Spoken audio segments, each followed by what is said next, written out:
喺大埔宏福苑發生嘅5級大火，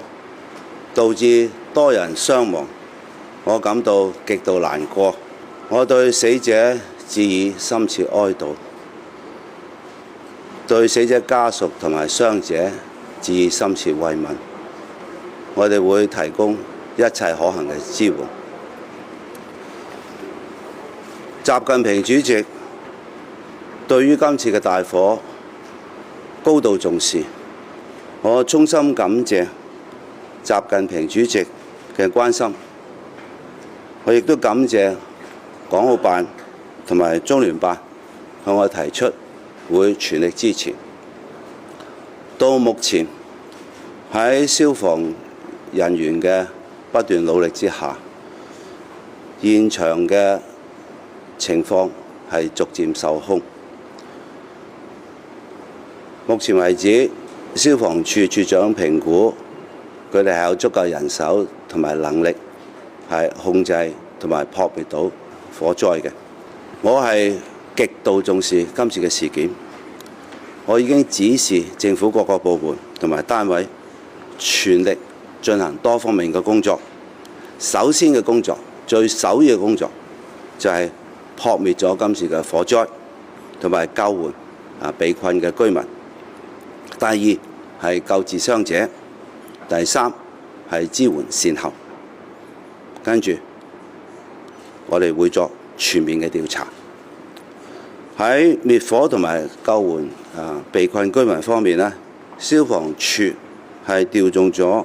共140多輛消防車同埋60多輛救護車，而被動員嘅消防員同埋救護員呢係800多人，亦都使用咗無人機去了解災場嘅情況。我指示咗消防處係動用晒所有佢需要嘅資源同埋人力，去全速去撲救今次嘅大火。我亦都話咗俾消防處聽，政府所有嘅資源都會全力去支持佢今次撲滅火災嘅工作。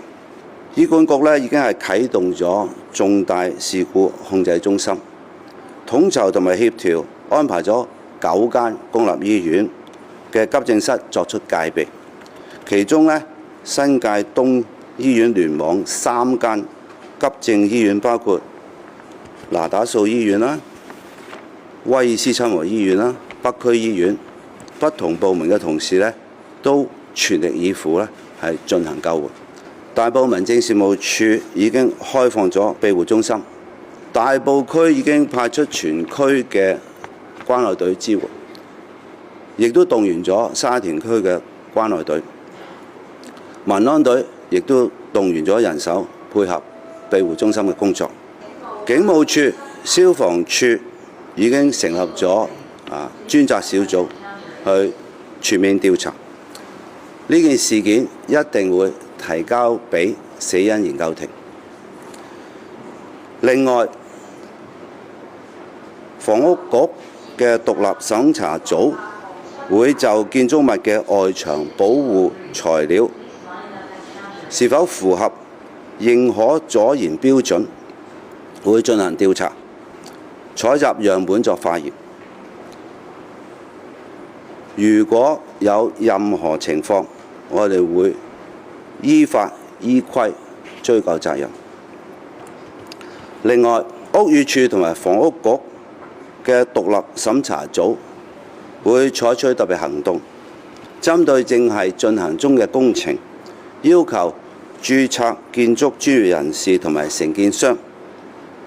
全面去複核棚架保護網等嘅用料，提交報告。另外，屋宇署同埋房屋局會主動